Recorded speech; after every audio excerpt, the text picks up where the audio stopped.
Supreme কোর্টের নির্দেশ মেনে ডিএ বন্টনে দ্রুত পদক্ষেপে নেমেছে রাজ্য। প্রস্তুতি শুরু নবান্নে। এই ভিডিওতে বিস্তারিত আমরা প্রতিবেদনটি দেখে নেব। রাজ্য সরকারি কর্মীদের বকেয়া যে মহার্ঘ ভাতা ডিএ মেটাতে অবশেষে প্রস্তুতির পথে হাঁটছে রাজ্য সরকার। এই মুহূর্তে কি কি প্রস্তুতি নেওয়া হচ্ছে বিস্তারিত এই ভিডিওতে আমরা জেনে নেব। প্রসঙ্গত 2024 সালের 16ই মে সুপ্রিম কোর্ট নির্দেশ দেয় 4 সপ্তাহের মধ্যে রাজ্য সরকারকে ডিএ সংক্রান্ত বিজ্ঞপ্তি জারি করতে হবে এবং 6 সপ্তাহের মধ্যে অন্তত বকেয়া ডিএর 25% মেটাতে হবে। এই নির্দেশকে সামনে রেখেই প্রশাসন এখন দ্রুততার সঙ্গে সংগ্রহ করছে যে তথ্য। কী তথ্য সংগ্রহ করছে?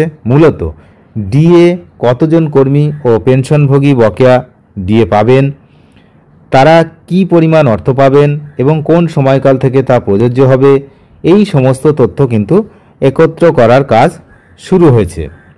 বর্তমানে রাজ্য সরকারি কর্মীদের সংখ্যা প্রায় 2.5 লক্ষ। স্কুল শিক্ষক রয়েছেন প্রায় 4 লক্ষের কাছাকাছি।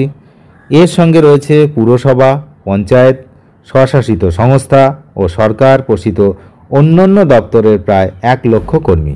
সব মিলিয়ে প্রায় 8 লক্ষ কর্মী এই বকেয়ার আওতায় পড়ছেন। এর সঙ্গে অবসরপ্রাপ্ত কর্মীদের সংখ্যা ধরলে মোট উপভোক্তার সংখ্যা দাঁড়াচ্ছে প্রায় 10 লক্ষ।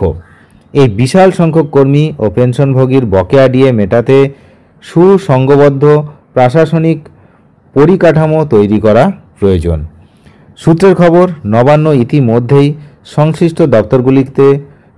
সংশ্লিষ্ট দপ্তরগুলিকে নির্দেশ দিয়েছে কর্মীদের চাকরির তথ্য, পদোন্নতি, নিযুক্ত সময়কাল, পে স্কেল ও অন্যান্য প্রাসঙ্গিক নথি প্রস্তুত রাখতে। বিশেষ করে 2008 সালের 1 আগস্ট থেকে 2019 সালের 31শে ডিসেম্বর পর্যন্ত যারা বেতন পেয়েছেন কিংবা এখনও চাকরিতে রয়েছেন তারাই এই বকেয়ার যোগ্য বলে বিবেচিত হবেন। এই সময়কাল রোপা 2009 এর আওতায় পড়ে, যা 2008 সালের 1 এপ্রিল থেকে কার্যকর হয়েছিল। তাই 2019 সালের পর যারা ডিএ যারা চাকরিতে যোগ দিয়েছেন তারা এই ডিএর জন্য যোগ্য হবেন না। সরকারি পরিসংখ্যান অনুযায়ী এই 141 মাসের বকেয়া ডিএ পুরোপুরি মেটাতে গেলে প্রয়োজন প্রায় 41,000 কোটি টাকা। অন্তর্বর্তীকালীন রায় অনুযায়ী 25% দিলে প্রাথমিক পর্যায়ে প্রায় 10,000 কোটি টাকার প্রয়োজন হবে। একটা বিশাল সংখ্যার টাকার কিন্তু প্রয়োজন হচ্ছে। 2019 সালের স্টেট অ্যাডমিনিস্ট্রেটিভ ট্রাইব্যুনাল অর্থাৎ স্যাট রাজ্য সরকারকে নির্দেশ দিয়েছিল ডিএ নির্ধারণের জন্য একজন নোডাল অফিসার নিয়োগ করতে। কারণ কর্মীদের বেতন সংশ্লিষ্ট দপ্তর থেকে হলেও পেনশনভোগীদের অর্থ যায় ট্রেজারি বা ব্যাংক মারফত। তাই নিখুঁত হিসাব করতে পৃথকভাবে তথ্য সংগ্রহ জরুরি। অন্তর্বর্তীকালীন রায় হওয়ায় বিশেষজ্ঞদের মতে রাজ্য সরকার রিভিউ পিটিশন দাখিল করতে পারবে না।